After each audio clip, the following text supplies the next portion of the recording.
Hey beautiful people, today we're going to talk about how long does it take to get a raise. I want to look at what if your raise doesn't actually follow a calendar schedule, but it follows the speed and worth at which you can add value. I also would like to explore the benchmarks that we're using to measure value and how those are shifting and changing quite significantly at the moment. And then if you have a feeling that your compensation versus your contribution there's a bit of a disparity there, there's a bit of a gap there, I want to talk about making sure that we have practices for helping those two things to align. At the end of the video, you'll understand how raises follow contribution, not longevity in the system. Longevity in the system was for 50 years ago. Right now, raises follow contribution. I want you to be able to use both the practice impact model, which I'm going to introduce you to, and the readiness assessment, which there's a link for in the comments below, to be able to assess your own readiness for a promotion at a level of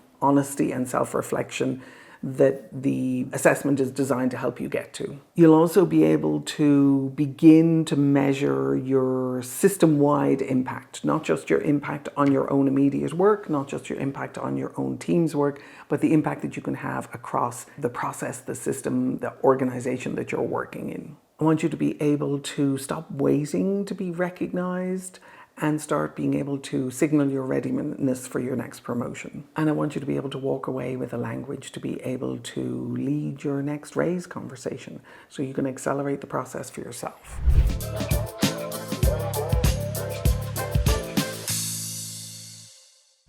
There's some really interesting data around the relationship between people's contribution and the real value that they bring. And in 2023, there was a report produced that said that people who actually changed jobs got a 14.3% higher raise than people who simply stayed doing what they were doing, who over that period of time got a 5.8% raise. So if you're interested in creating opportunities for yourself within your own organization, I'm not necessarily suggesting that you move to a new company, but that there's an opportunity there for you to be able to craft different kinds of jobs and roles, even though there is a very clear role definition more than likely within your company, and that's managed by HR and you know what it is. Hopefully at this point you know what it is. But there's also an opportunity for you to be able to expand your role. And if you're interested in doing that, one of the most effective ways to do that is to identify internal customers where you know you can add value. In previous videos, I've talked about you building a deep understanding of what it is that you're really great at, what you're masterful at, what you really enjoy doing, what comes naturally to you, what's easy for you.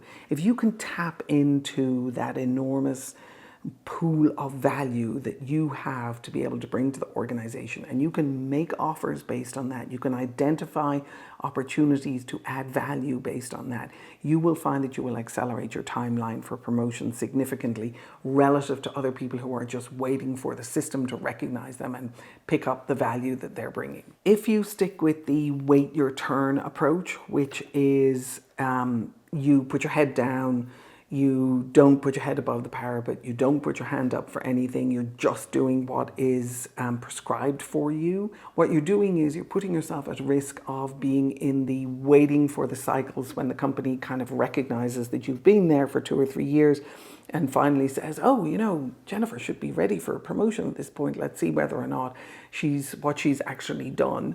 And by that time, what you've probably done is you've built a name for yourself as being someone who does what they're told.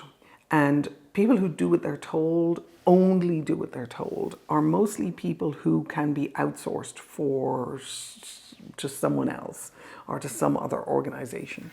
And so what you're looking to do is you're looking to be able to add value above and beyond the role that you're currently doing.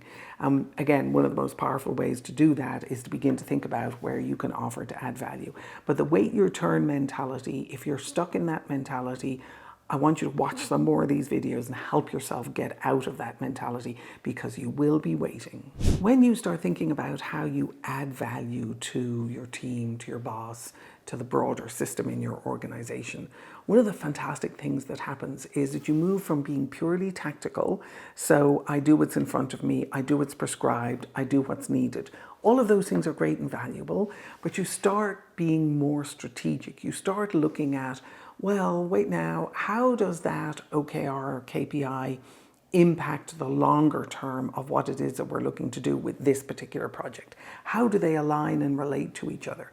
How does that presentation that the CEO made impact what I'm doing in my work? Where is the company going in the longer term? And then those are the people, you become one of those people who actually reads the annual report. If you work for a public company, go read the annual report. It's a treasure trove of understanding for you, giving you context as to what it is that's going on in the company. And I'm always kind of horrified by how few people do it.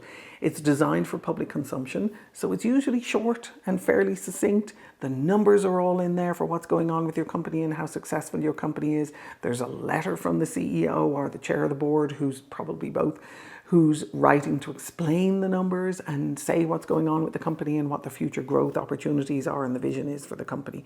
And so you begin to be more strategic and you start asking yourselves bigger questions about the future of the company, the value that the company is creating. And once you start doing that, you create what is referred to as creative tension between where you are and where you see is possible. And in the middle of that, you identify very powerful offers that will allow you to be able to progressively add more value to the work that you're doing. And by adding more value, you're also going to bring yourself more joy.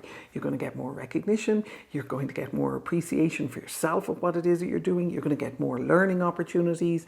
And if you're smart about it and you don't overburden yourself with something that's too big or too ambitious, and you do it in small incremental steps, you can actually find that you will enjoy your work a whole lot more than if you're simply waiting to be told what to do. The other thing to bear in mind is that visibility leads to understanding of value. Now, we've talked about this in a couple of other videos, and it just doesn't mean that you're blowing your own horn, that you're telling people how great you are, because that's tedious for everyone around you. What you have an opportunity to do is to be able to start getting smarter about how other people perceive value. If you can get really good at knowing what your boss considers to be valuable, knowing what your teammates consider to be valuable, if you have people reporting to you, knowing what they consider to be useful in terms of being supported and being enabled to do even better work, what you do is you begin to build over time a much more fine-tuned understanding of what is value in terms of, if I add value, what results does it produce?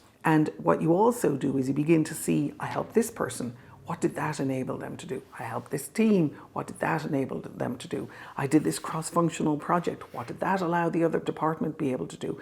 So you start asking different kind of questions, because if you have an internal customer in another department and you're doing a collaboration with them, you're asking them, what is it going to take for you to be satisfied? How are you going to know when you're satisfied? What are the metrics that you're going to have when you're satisfied? So, perfect example, I was having a conversation with a very senior person in an organization the other day, and my question to them, we're about to launch a big project. My question to them is, how are you going to know when you're satisfied? What metrics are you going to use to determine whether or not you're satisfied with the work that I'm doing to enable your leadership team? So one of the things that you do is you start asking different questions. And once you start doing that, you start thinking about value differently. Once you start thinking about value differently, you start talking about value differently, and people identify you as someone who's paying attention and honing in and fine-tuning their ability to be able to add value. So those are 4 areas that are incredibly valuable for you as you start thinking about how you're going to get your next raise and positioning yourself to be someone who's recognized for caring about what other people are doing and how to support them, being excellent at what it is that you do, and adding value to the company overall. Let us know how it goes. The Performance Readiness Assessment, there's a link to it down in the comments. It's performancereadinessassessment.com. And let me know how it works for you. Do it, be brutally honest with yourself. If you see a gap in there, put me a note in the comments and let me address it in another video. I wish you the very best of luck.